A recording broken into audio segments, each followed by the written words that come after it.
Good morning. Good morning. Morning. Today is Wednesday, April 16th. We are going to refresh our memories on H483 and then spend more and take some more testimony on S51 and then planning to do a lot more work on tax credits next week or the week after. And then this afternoon, we are going back into our conversation around pilot funds and how they work and considering whether how they're calculated. Those payments are calculated. And then I would love to vote on S27 this morning. That's the medical debt bill. We had a vote warned yesterday, and then I took the vote warning off, and I did not have a vote warned for today with 24 hours notice. And so I just want to sort of check in with people if they're okay voting on 27 later this morning, or if you would rather that we do the official 24-hour warning on the agenda for the vote. Everyone okay? Yeah. Me, okay. Is it not okay with anyone? Okay, great. We will, then we're gonna vote on S27. I don't know why I can't keep that number in my head. Like around 11-ish or something today.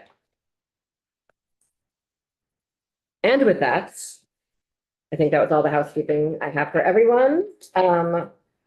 We are going to hear from Amy Rose from Voices for Vermont's Children about H43. Thanks for joining us, Amy. The floor is yours. Thank you. I'm going to share my screen. And you know, if you have anything you want to say about S51 while you're sitting there, you're welcome to do that. Okay. For some reason, share screen is not an option on here. So I sent my PowerPoint slides to everybody. Can you access them or? Yes, we have them on our committee page. Me, it might not be you. This is a very old laptop, but I tried to bring it in because I'm using an iPad these days. So good morning for the record. My name is Amy Rose. I'm the policy director for the Vermont Children. A lot of my work is in the community, working with people who are working and living in Vermont, but I spend a fair amount of time here, but I think this is my first time in front of this committee. So it's wonderful to be here. So today I was going to speak more broadly around earned income tax credits and child tax credits and how they fit into families' economic security more broadly, and so the importance of economic well-being for families. And then the colleagues at Public Assets will speak more directly around the bill and the technical aspects of the different types of tax credits. So the first slide that I have was produced by Chafin Hall by Claire Anderson, and she does a lot of work and is very generous in offering to share her information with anybody who has access to it. And folks have known for a really long time that there's a connection between families living in poverty and overrepresentation in the child protection and child welfare system. But she's done a lot of evidence-based research to kind of draw those links together and make it more clear in terms of why that happens and ways that we can kind of help lessen the need for the higher end interventions by supporting families' economic well-being early on. And so she talks about sort of the beginning of economic and material hardship and how that causes stress and how that impairs cognitive load and how that drains all of your resources, which causes conflict, and then can create an environment where children become under the radar of the child protection. And she's kind of linked a few predictors of involvement, which include income loss and hardship, both for housing and financial hardship. And then the ways that we can really increase our ability to lower the reports coming to child protection. On slide 4, it shows that nearly 85% of families investigated by Child Protective Services have incomes below 200% of the federal poverty line. Almost 70% of families with incomes below 200% of the federal poverty line report experiencing material hardship in the past year. And 61% of those families identify financial shock. not going to read through this one, but this is just sort of some of the research around sort of the rates of increase. And some of that comes from a variety of things. So it's both families who are connected to our state systems are often watched more, right? So people have the opportunity to report more things. But also there's a blend of, we know as a state, we're not allowed to remove children from their families because of poverty alone. But we know that when people are unhoused or living in emergency shelter programs, and they also lack transportation and are unable to make it to school, and they're also not making it to their doctor's appointments, and they also have that extreme stress around them, often calls start coming into the Child Protection Hotline, and that accumulation of calls creates a kind of impossible situation for our state employees because they know that the children aren't well, they know that the families aren't well, but they don't have this economic safety net to kind of meet their needs. And so they're left with sort of two outcomes that really aren't ideal. And so we know that economic insecurity is widespread, but we can move children in and out of poverty. And some of that cannot be done with tax credits because we need a bigger pool of resources for that. But income tax credits and child tax credits are a huge tool in trying to help people maintain stability once they have it. This talks about the thin buffer. So 37% of folks in the United States do not have $400 in the bank to cover unexpected expenses. And the tax credits are really a great tool for that population of folks who are able to have minimal security, but don't have money for the unexpected. There are a lot of protective factors for families, financial resilience, social connections, knowledge of parenting and child development, social and emotional competence, and concrete supports. I share this because money alone is not the answer, right, to keeping our children and families well, but it is an important tool. In addition to that, one program alone isn't going to meet all of the needs, right? So we know that things like Medicaid and permanent and affordable housing, paid family leave, childcare subsidies, SNAP, a livable minimum wage, earned income tax credits, child tax credits, and child support payments are all critical for avoiding maltreatment. And on this slide, I have Reach Up. I know we're not talking about Reach Up today, but every time I'm in front of a committee, I feel like I need to just share that that's our safety net tool. In Vermont, we call it our TANF program, which is a temporary assistance for needy families. In fact, we only use $2.8 million of our $47 million TANF block grant for Reach Up. It's a very, very small amount of that grant. Yeah, I'm not sure your Reach Up slide is in the deck that we have on our website. Oh, okay. I'm just talking about it. Okay. But I can send more information after, including our one pager. And so it's a very small percentage of our federal block grant. And that leaves us to rely on our general funds more for our TANF program. And so we currently fund our families at a half of the DCF basic needs level. And that basic needs level is created by using a 2001 cost of housing figure and a 2019 basic needs figure. So that creates the baseline. And then we cut that in half with our rate of reduction. So what that looks like is a family of three has a maximum grant of $880 to meet all of their basic needs. And that includes housing. So if somebody is fortunate enough to have a housing voucher, which is really critical for being able to meet basic needs, then they'd have to take a third of the voucher for that program. So having sat in appropriations, I know how hard you've been talking about this for years. Have you evaluated, I mean, part of what we're trying to figure out is what's the best way to provide a safety net? And is it more efficient to do it through tax credits or through subsidy and support programs, which have administrative costs that are different than tax credits? We use TANF for childcare, whereas other states use it for Reach Up. Have you looked at that holistically and looked at in the context of our childcare subsidies? Is there rethinking around TANF that people recommend? So there are conversations, I think, in terms of the tax credit versus Reach Up safety net. I think we need both. And I'll talk about that a little bit from some lived experience later on. In terms of the sort of how we're using our TANF dollars, there are conversations around that. It's really a matter of sort of figuring out the whole picture and making sure that all of our programs that support children and family are well. It is clear that the Reach Up program is not well. It is not meeting the basic needs for children and family. It's not even meeting its statutory obligation.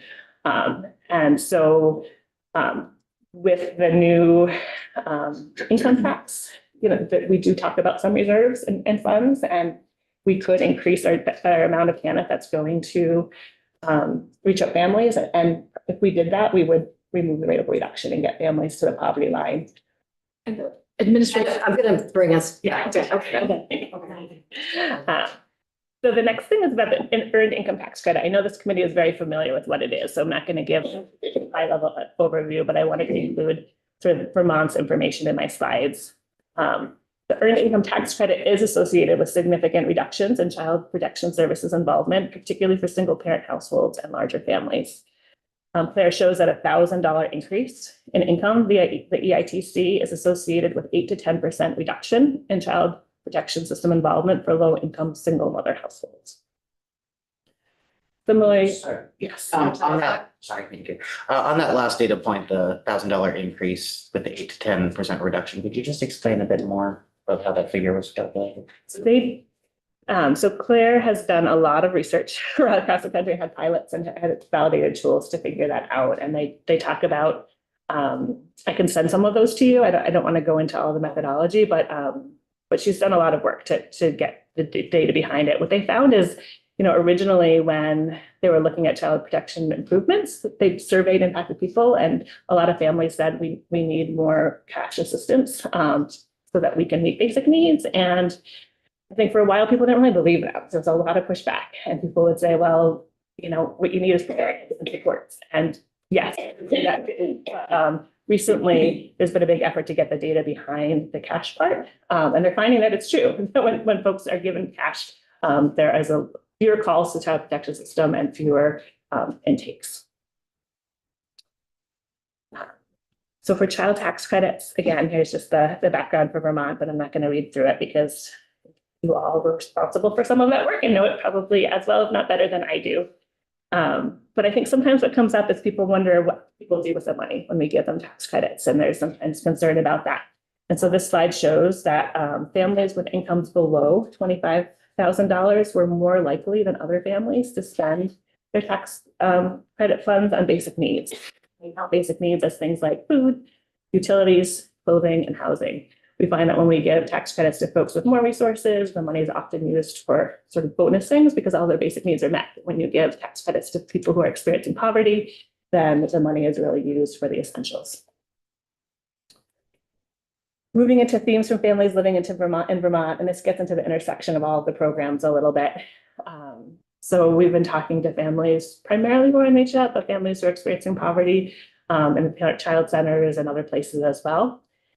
And the first bullet says our safety net does not meet basic needs. It is impossible to save on Reach Up. One-time cash payments are critical to filling in the gaps in my budget. Field cracks, I need repair to get my car inspected. Without transportation, I can't get to work or bring my kids to school. My budget is tight. Without wiggle room, it is easy to lose everything. It has happened to me more than once. Another Vermonter said, when I miss work because my kids are sick, I do not get paid. I need to work, but my children are my number one priority. Having a small buffer allows me to do both. And the last one is not having enough money is stressful, especially as a parent. Every little bit helps. Tax credits are nice because they don't have the same stigma as other programs that I've used. Taking advantage of a tax credit is celebrated. It means you are good at doing your taxes. I sometimes feel judged when I use other public welfare programs. Just a little bit about sort of the difference between the types of options for tax credits. So there are benefits for both the broad and universal credits, and then also the more targeted interventions for folks who are experiencing poverty. For broad benefits, they're easier to administer. They're more far-reaching. There's often more support because they impact more people, and they often have less stigma than targeted programs. For targeted tax credits, they have a high impact for the investments, and they are a tool to increase equity.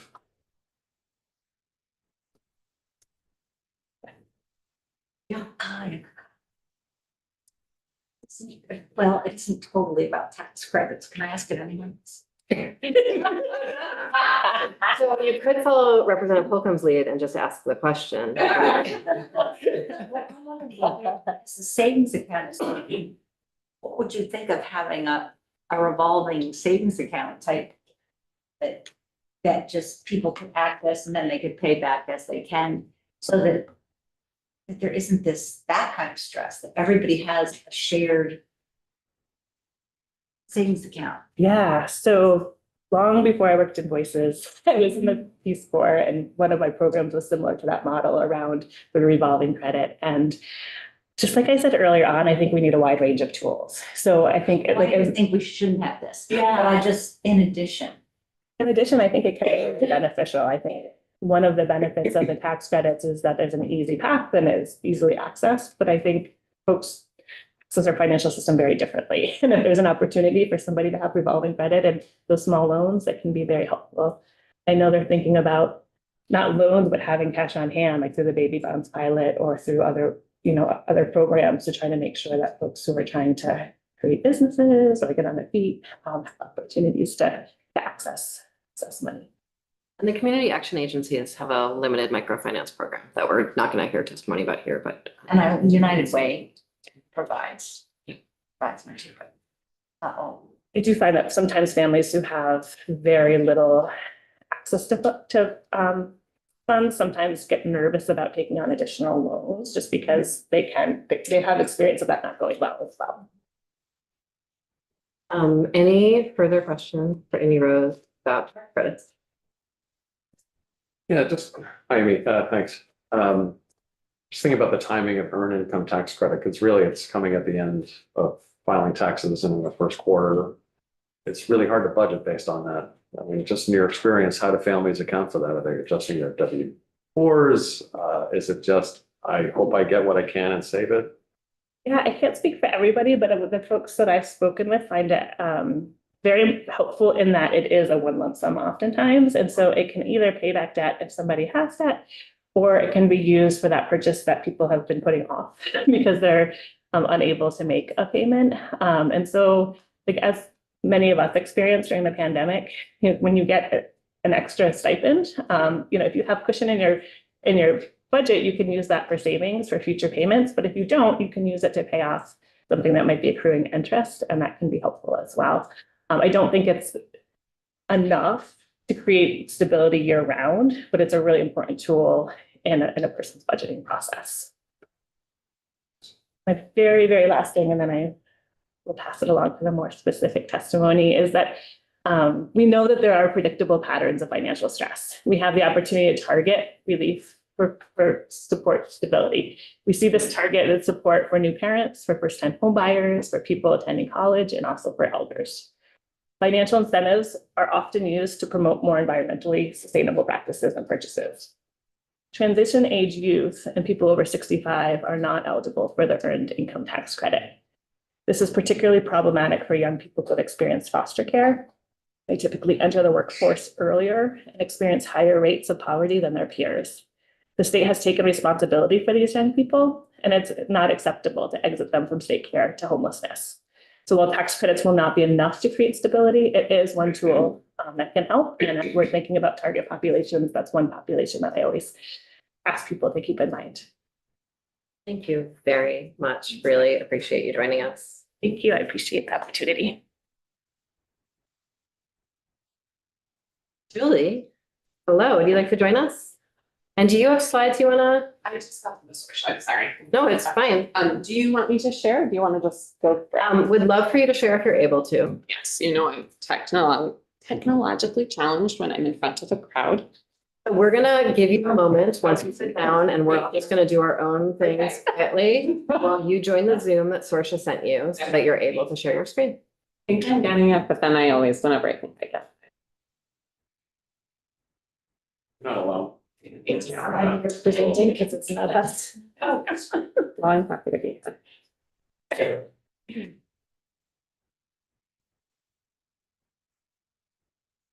I would love to stop.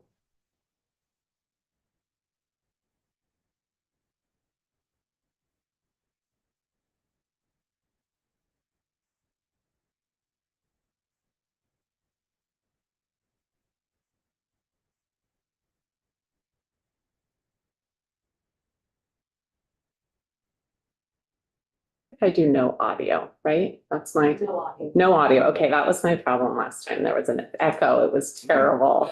My blood pressure shot up. Okay, I'm almost there.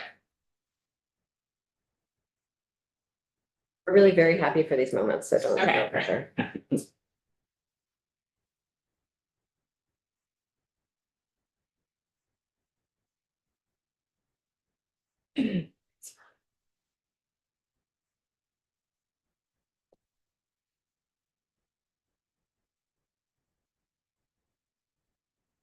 Whatever you are.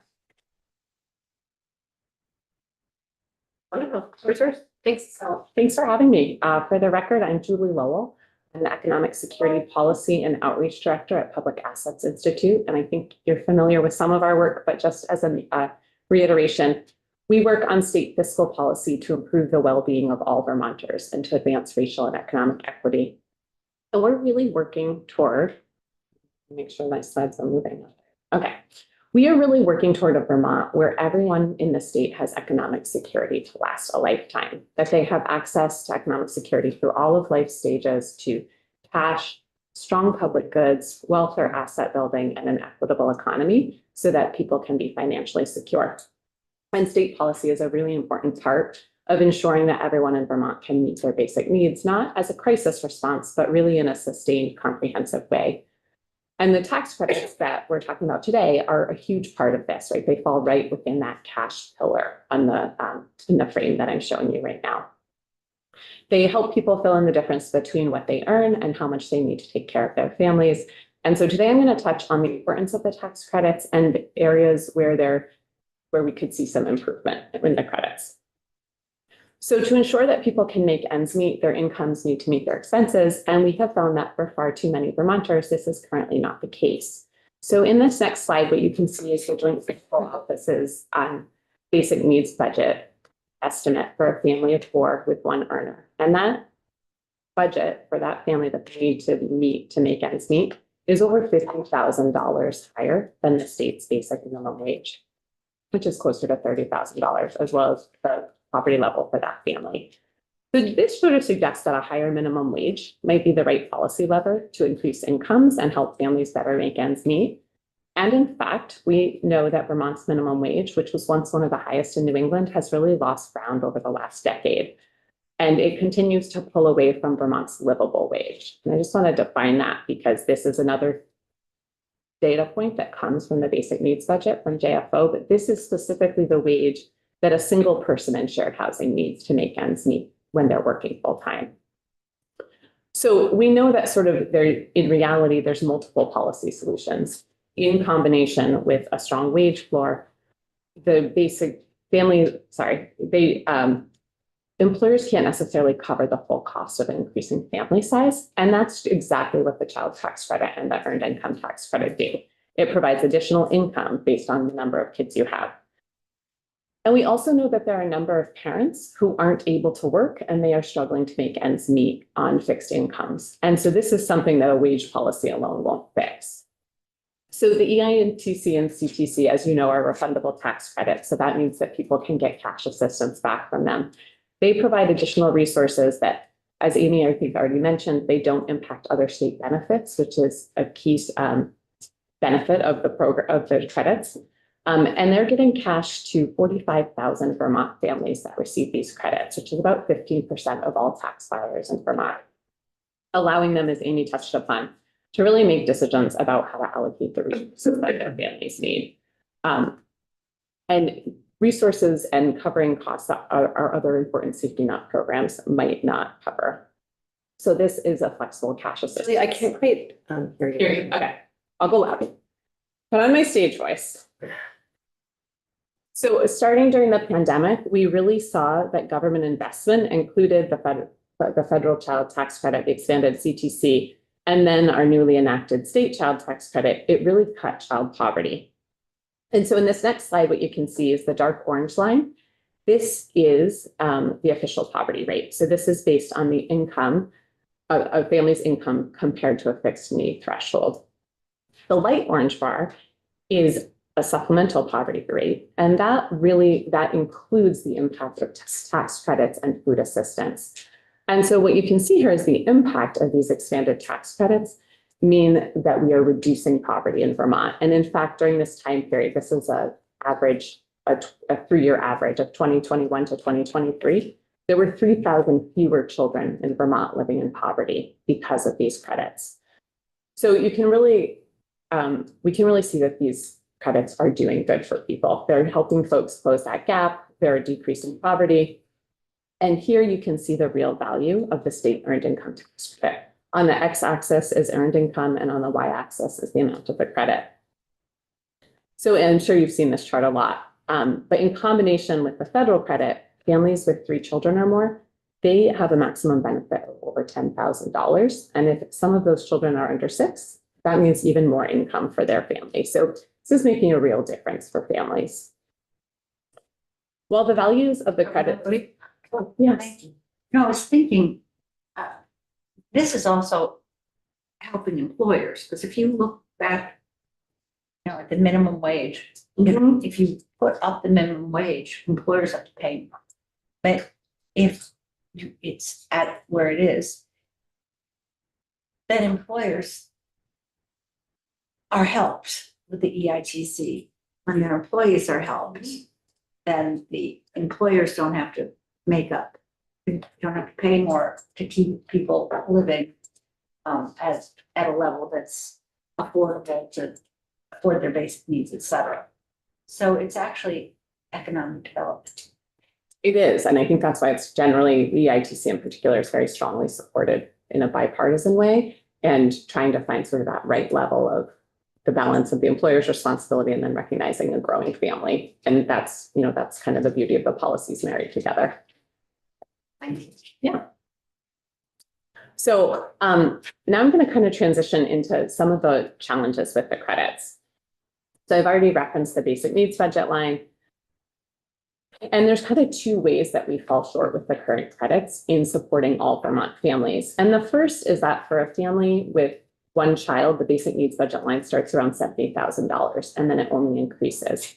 And what you can see from this chart is that if you have 1 child, you no longer qualify for the EITC, around $46,000. And if you have 3 children or more, it's closer to $66,000 that you don't qualify for the credit. So there's a number of families who are kind of falling still short of the basic needs line, but they're in a hole, right? They no longer qualify for the earned income tax credit. So that's kind of one of the policy goals currently. The other is that for the families who get the credit, they're still falling well short of their basic needs line. So if you look back at this chart, this example of a married family with 3 kids, they could be receiving up to $10,000 in credits.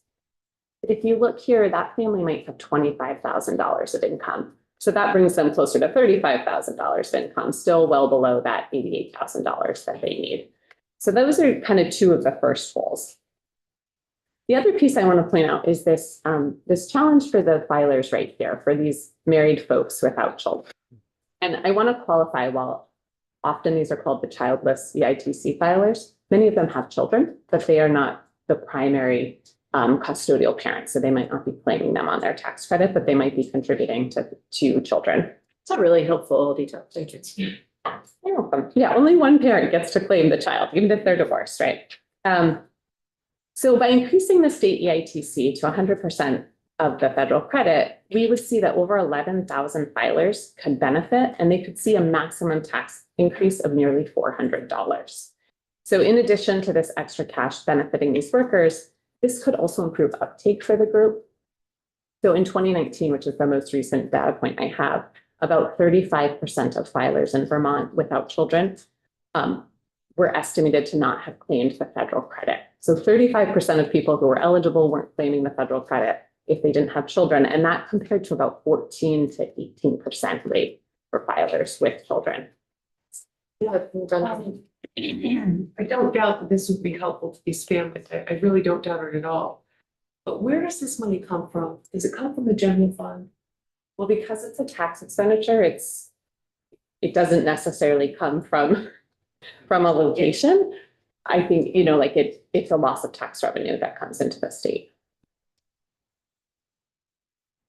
But the loss of tax, all of our income tax revenue goes into the general fund. Yes. Yes, yeah. So it would be a decrease in the general fund revenue. Yes. So they don't get cash at all. This says provides cash to families. They don't get a check or No, they do. where does that come from? Refundable. Oh, well, I think it technically is cut from the tax department, I believe. So it's a we can hear more from Kirby about this when he has a moment, but it's refundable. It's a refundable tax credit. Uh-huh. So it comes from the tax department before it leaves and goes anywhere else. Yeah, okay, got it. Thank you. Thank you for that question. So the other piece, this benefit for childless workers is clearly the lowest. This is because of where the federal level has been set for these families. It is also limited to those workers who are 25 to 64 years old, which I know Amy touched on. And aside from during tax year 2021, the federal government expanded the EITC to include all workers 19 and older. And this is a space where I think we really could do some good as a state, is to expand the tax credit to all workers 18 and older. Really focusing on younger workers in particular who experience poverty rates at some of the highest rates in Vermont. And so extending the credit to this group could better support younger and older workers with the lowest incomes. And while this might sound a little bit complicated because we piggyback off of the federal credit, Illinois has recently implemented this and has found that with a few additional lines to one of their tax filing sheets, they've been able to extend the credit to this group. So because of the importance of these tax, Just as are they prorating it based on hours or is it just flat, the credit for anyone who files an income tax return? it's based on, it's prorated, it's a percentage of whatever you, in terms of Illinois, like Mhm. they have people complete what they would have gotten at the federal level, but for not being of the right age, and then just give the state percentage of that credit. And are you eligible if you're a dependent? No. No. Just making that. Yeah. Yeah, it would only be for a person who was not filing for a child. Yeah. So because of the importance of these credits and getting cash assistance to folks, I have been coordinating a coalition for about 3 years now with a number of different partners. And we've been focusing on 3 buckets of work for the tax credits: increasing the credit amounts, expanding eligibility for the credits, and improving access. And so I just want to touch briefly on each of those areas. So in terms of increasing the credit amounts, I think what's been proposed in H483 is a really great step of increasing the EITC to 100% for filers without children. H90 was also proposed by 2 of your members, which would not only increase the EITC for filers without children, but it would also increase the EITC for filers with children to 55% of the federal credit. And this would give a family with 1 child about $700, a little more than $700 more a year. So we highly support that as a coalition. H43 also takes an important step of extending the child tax credit to more families with children, raising the age from under 6 to under 7. We think this is really helpful, as we know kids don't stop necessarily living in poverty after they age out of 6, right? So we know that there are still a number of families that are living in poverty. And one specific group that we know struggles are families who have children with a disability. And so an extension of the credit to this group would be especially meaningful, so that if they had a child of any age with a disability, they would be able to have some additional cash relief. And of course, I've touched already on the age restrictions of the current EITC, so I won't go into that again. In terms of access, this is kind of the last bucket of work I've been working on, and it is incredibly important. 1 second. Yeah. So Sarah, I want to go back to your eligibility things, if it's okay. So historically, many families, not all, are eligible for SSDI for children with disabilities as well. And there's been some concern about the stability and whether that's adequate. Have you been looking at that in the context of that?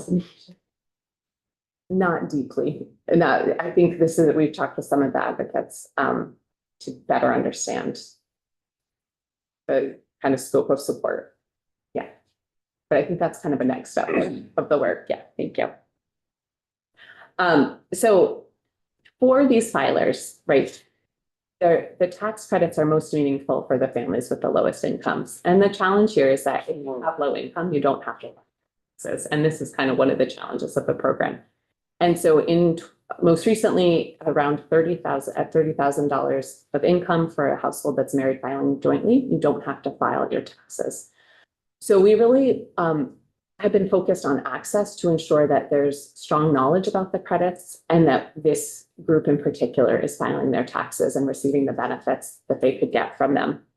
And so there's some really important ways we can address the access issue. First is having good data. Some of the kind of general big questions that I've been thinking about and that we don't have good data for yet is how many Vermonters are filing with zero earnings for the child tax credit in particular. How many Vermonters are filing who don't have to file, who are sort of under that $30,000 threshold or whatever the threshold is for their tax filing status.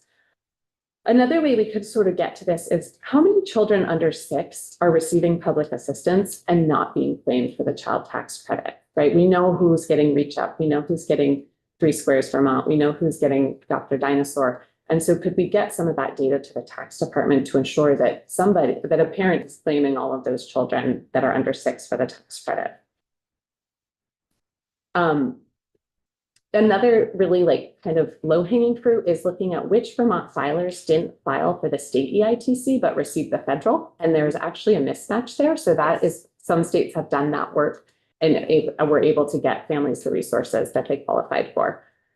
And then a bigger scope is what's the CTC and EITC specific uptake rate for the state? And there's some different ways that I've been talking with researchers around how we could get to that number. And then finally, the last data point is that in 2022, about 40% of child tax credit recipients used a paid provider. It'd be helpful to have this a better handle on this in terms of how it's broken down by income thresholds, whether or not those paid providers extended refund anticipation loans, how much those refund anticipation loans cost, and how much the cost of those loans cost the tax credit recipients in terms of the balance of the credit versus what they had to pay for it. So those are sort of some of the data pieces. The other piece of this is having an easy front door. And part of that is having a tax credit that's easy to talk about and easy to apply for, and having targeted, efficient education campaigns with filers about them. And the CTC has been amazing for this. I've been doing a lot of outreach in communities. It's so easy to talk about. I love how it's structured. You know, I talk to people, I say it's $1,000 per kid under 6. It's nearly universal. It's really easy to talk about it. It's really easy for people to apply for it. They just have to say, you know, I have a child under 6, and their application is submitted. But having the systems in place to support filing is also really important. And so one example that we've been seeing at the federal level is the Direct File program that launched 2 years ago as a pilot. And this was where the IRS stood up a tax filing system that was easy for people to access. And in the pilot states, they were then able to file their state taxes through the same program. The Department of Taxes is interested in doing this. They've talked about potentially doing this in January 26th. Where there's some uncertainty with whether this program will exist then and what will happen with that. But that's one great example of how we can have an easy front door. And of course, for those people who need some additional assistance, who an online filing program might not work for, things like the VITA program, as I know you've heard testimony, are so important. And one of the things I want to especially highlight here is that both of our tax credits that we're talking about today are available to all Vermont residents, right? And that means that you've lived in the state for 6 months and a day, which is an amazing equity policy so that people are able to access the credits who might otherwise be unauthorized with their documentation. But it's very difficult for these folks to file. And so having strong community-based support services to help them pull all of this complicated documentation together and file their taxes is really necessary on the ground. And that kind of leads me into my last point today, which is safeguarding data and confidentiality. So we need to be having really continued deep statewide conversations about how to best ensure the confidentiality and safety of all tax filers in Vermont. I imagine that you have heard, although there's so much busyness in the building, I'm going to sort of highlight what's happening at the federal level right now. The IRS has been in conversations with the Department of Homeland Security to share taxpayer addresses to identify locations of people. We're taking testimony about this on Friday. Good. So I actually noticed that and I thought you were, and I'm really excited that you're doing that. And the last thing I'll say on it then is that this is an unprecedented breach of confidentiality. It threatens tax filer safety, and it really threatens the cornerstone of trust that's needed to have a working tax system. And so it's, I'm really excited that you're hearing testimony. I'm in a lot of national conversations with partners, and so I'd be happy to, be helpful in whatever way I can to that conversation, because it's incredibly important right now. So, You're welcome to come in and testify on Friday as well. I don't know how much to Okay, have, but I'll certainly listen. If I'm not in person, I'll be on the screen. And if I hear some updates on the call this afternoon, I'll let you know. Thank you. So just a quick summary, right? The credits, they help families close the gap between earnings and their basic needs in a way that doesn't jeopardize their other resources. It allows families to direct resources where they'll most be helpful for their family. They really contribute to an overall more progressive tax system in the state. And a lot of the priorities I shared today, they make progress to increase people's well-being, but I think there is a space where we could have a larger conversation about restructuring the credits to create an even more beneficial system for Vermont families who are struggling to meet their basic needs. Yeah, Maslin running. Good work, my understanding, all of it. My question or comment may not be very helpful. Favorite kind. That's what we do here. Following on Representative Brannigan's question, pays for it. It comes out of, as you point out, it's a tax expenditure. What I am interested in learning more about, and you've touched on some of it, is what are the benefits to these people, aside from the obvious, the recipients or the claimers? Aside from the obvious, what can we learn more about in a broader question, how their lives improve, their kids' lives improve, and broader benefits to Vermont, to the economy, to the community, to this, that, and the other kind of stuff, which is, even if we don't say so, that's kind of the way, how decisions are made at the end of the day, when it goes down to appropriations or wherever, if we're trying to balance out things. And it may not be an interesting, an easy question to answer, but I'm curious, what we do in Ways and Means is a piece of the puzzle. What they do in appropriations is a piece of the puzzle. Human services, piece of the puzzle. And I'm concerned sometimes that we don't integrate the pieces very well, even if we think we do. So I'm just curious, and I just sort of leave that out there. Well, the one thing is, there is that number that I added, but didn't, and I don't know, I may have actually deleted it, but I think the one important thing you touch on is the multiplier effect. Okay. We know that so many of these families, and during the expansion in 2021 of the CTC, that families were spending these tax credits on their basic needs. And so it does get reinvested directly back into the community. And in terms of the access piece, this is the number I was looking for. I think in 2019, the estimate was about $12 million of lost federal funds in EITC funds were not brought to the state. So I think by increasing access, increasing people's knowledge of the credits and ensuring that they apply for them, those dollars are coming and getting reinvested into our communities. That's sort of the broader, like that hits the one question around, like, how does this impact our communities? What was the first part of that paragraph? I heard what you said. The multiplier effect. Just after the $12 million are not being invested or reinvested, you had a sentence there. That those, if we get people who are, if we ensure full application for the Okay, EITC, those dollars will come into the state, helping the families and then help communities. Thank you. Yeah. Got it. Yeah. Helpful. And my question, so do not make an assumption about how I feel about this program, because I'm asking this question. Now I'm very Just curious. asking the question, okay. I missed what it was you wanted the providers to do. It sounded like you thought they were less than adequate in their performance of writing the tax return, and there was some other thing they could do. What was it for the tax provider, the guy who's doing the tax return for them? Oh, No, I think one of the challenges right now is that for families who don't have the right status, so they don't have a social security number and ITIN, I think this is what, tell me if I'm missing the question. It's difficult for them to file their taxes because the way that the system works is that because they can't qualify for their federal taxes, but we've allowed them to file taxes in the state of Vermont, it becomes a more cumbersome process, and things like a free online tool are not,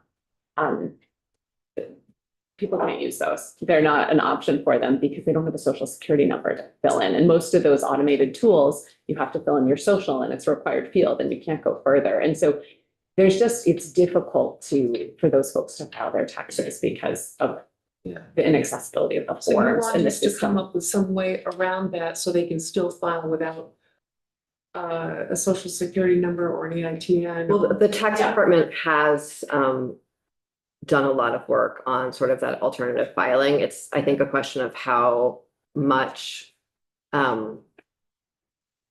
folks outside of the tax department know about what the tax department has available, including the tax credits. And so I'm curious. Yeah.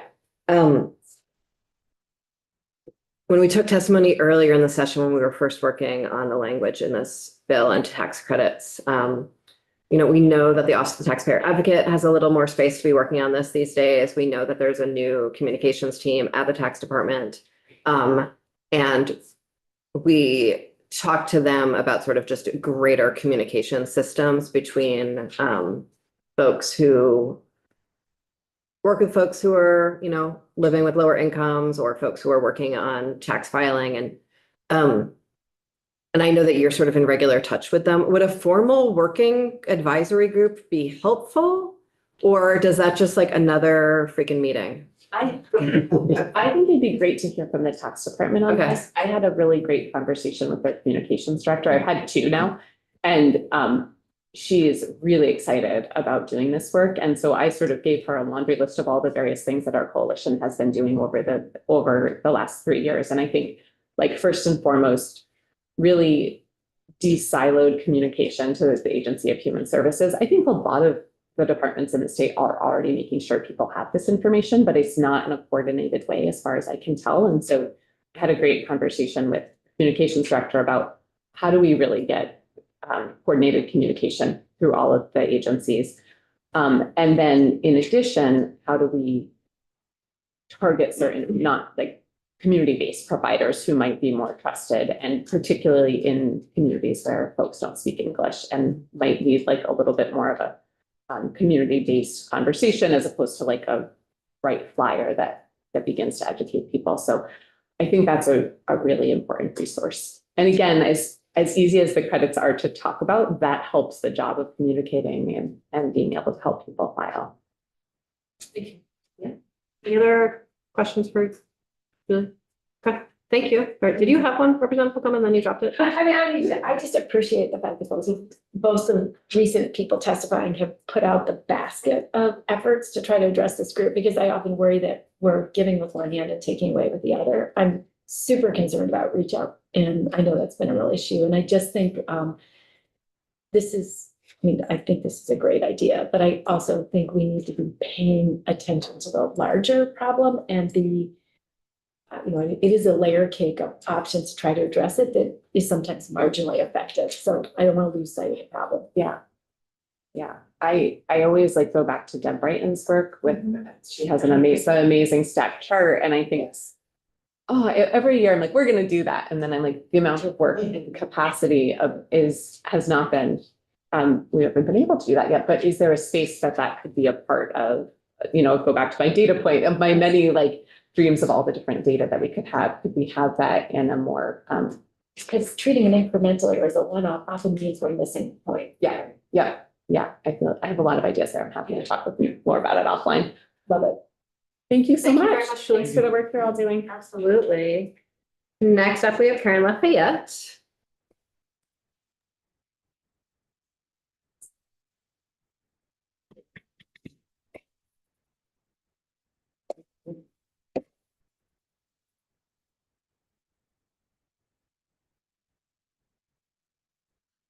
Good Hi, morning. Karen, thanks for joining us. How are you? Well, how are you? Thanks for being here. Good. Thank you for all the work that you're doing and to looking at this very important issue. I'm Karen Lafayette. I'm the legislative liaison for the Vermont Low Income Advocacy Council. It's a statewide advocacy organization that has been giving a voice to Vermonters in the policymaking arena for, I guess, 45 years now. So we wanted to lend our support to the EITC and the Vermont Child Tax Credit. We have long supported the expansion of the Earned Income Tax Credit and now the child tax credits. And by increasing the state percentage of the EITC and broadening the eligibility and increasing accessibility, we believe that we can provide greater stability to Vermont working families who are struggling. These tax credits are a valuable anti-poverty tool that have helped Vermont families bridge the gap between income and the expenses in a very significant way. As you have heard from Julie and Amy, working Vermonters with or without children earning a minimum wage or very low wages are living in poverty and struggling to make ends meet and far away from the income that is needed to meet their basic needs. And these tax credits can make a big difference. During the pandemic, we did see that the additional federal tax credit did lift families out of poverty, and Vermont had the opportunity to see what credits were the most effective and determine which ones we could choose to maintain once the federal credits ended. And we did that with the Vermont Child Tax Credit, and that has been very helpful.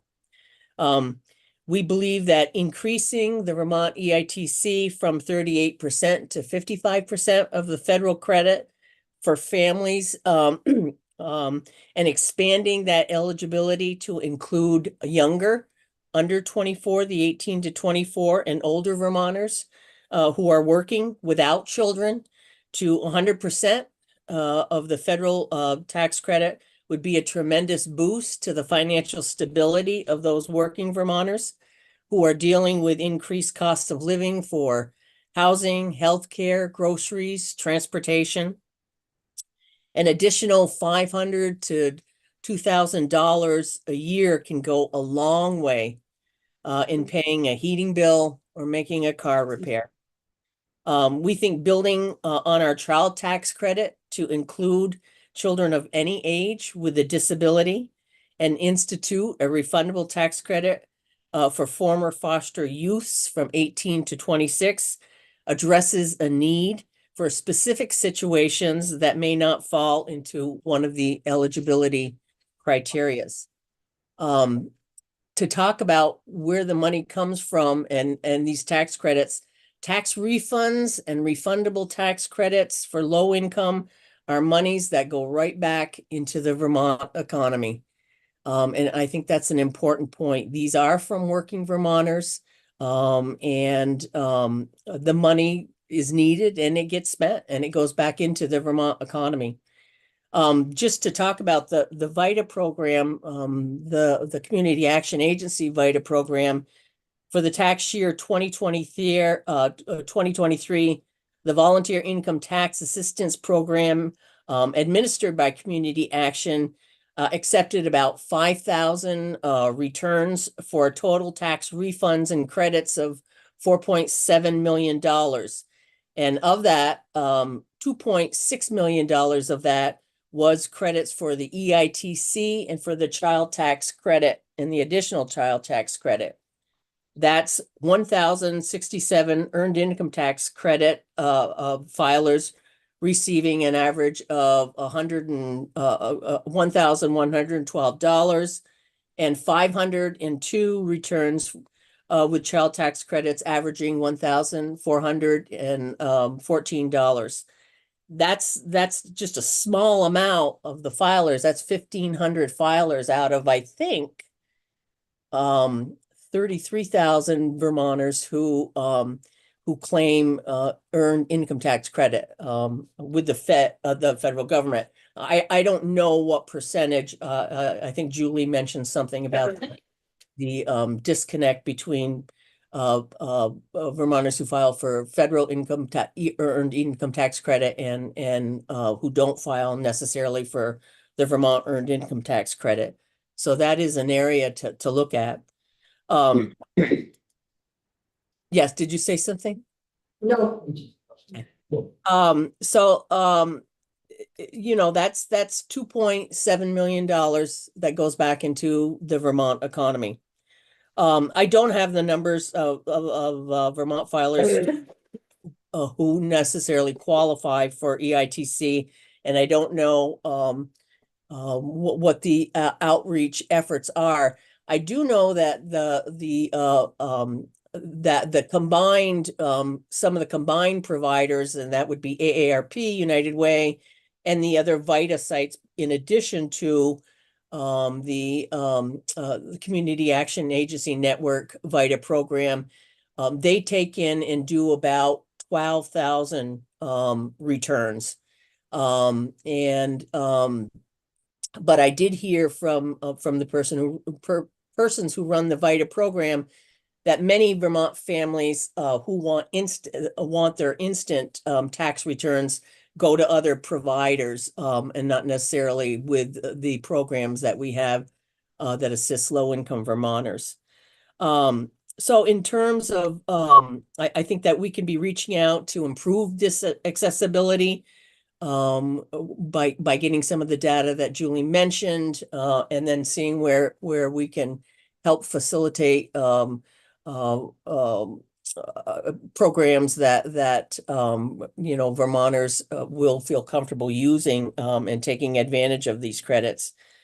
In terms of H 843 483, I think that in addition to expanding the Vermont EITC to 100% of the federal earned income tax credit for individual filers without children, we also do support increasing that percentage from 38 to 55% for all Vermont income filers. And that includes, again, going to those younger than 24 and then older than 64. And then the child tax credit, including Vermont families of children with disabilities of any age. I haven't looked at the other components of it, but I think there's some language in there about increasing the retirement income exclusion limits. I don't know enough about that, but it sounds like something that is worthwhile to update those eligibility limits for sure. Thank you, Karen. Any more questions for Karen? Okay, thank you very much for joining us. Really appreciate your time today. Having me. Oh, sorry, Representative Maslin. Yeah, just brief comment, Karen. Nice to see you. Good to see you. Same question I asked previously, which was explained as can't remember the term. Basically, the inflator benefit. That's not the right term. You know. Multiplier. Multiplier. There you go. Better word. The more factual stuff that you can bring to our attention about the multiplier benefits of these families and their surroundings communities would be helpful, because a lot of us relate to that kind of testimony more than we do the nuts and bolts of stuff that's being presented today. And I guess I should be looking at the camera and not the screen. But anyway, you get the point. The more of that sort of stuff that we hear through our own ears, I think is very helpful. Anecdotal. Yes. Anecdotal and broad. So thank you. And I'm sure you got it. It just helps to have it articulated in good plain English so that we can deal with it or use it. Thank you. Thanks for your time, Karen. Oh, sorry, Representative Holcomb, do you have something for? Well, my question may actually be for the chair. Okay. And given that we've now heard 3 people look at children with disabilities and recommend expanding that eligibility, I wonder if it made sense for us to get testimony on SSI, SSDI, the Medicaid for Children through the Disabled Children's Home Care Program and the Personal Care Services Program and all the other disability services, because this is another area where there's a patchwork of programs, and if we're feeling a need here, is there something about those programs that? I think Julie brought up a really incredible chart graph that Deb Brighton made a number of years ago that showed sort of this really the way we stack benefits and sort of where the troughs are and where the cliffs are and all of that. I think I'm not sure how far us getting some testimony about disability programs is going to get us to that kind of chart. So it might make more sense to ask staff to work on that over the summer for us to really have something holistic to look at for testimony, given that we'd be sort of wading into benefit programs rather than taxes with a fairly limited amount of time left in the session. But I think it's a really interesting question. I think it's, and it goes back to why we're asking. Yes. Tax credit is one way to deal with the problem, and there are other countries that have, we're not a country, but there are other places that have leaned fully into cash transfers as a way to address poverty. We have chosen to create a smorgasbord buffet of options, each with their own administrative oversight and criteria that sometimes align and sometimes don't align. So I do think if we're looking at, we have to have that conversation. I mean, and frankly, the looming sort of generational shifts that are going to lead to staff shortages and the looming government funding shortages we might be seeing in the very near future, direct cash transfers are just significantly more fiscally efficient than complicated programs can be. Where it was headed. Yes. Yes, and I don't know if taking a couple hours of testimony are going to get us anywhere on that conversation, but it's a good conversation for us to, that doesn't mean we shouldn't start it. So thank you. With that, we are going to take a break until 10:30 and I'll see you all back here then.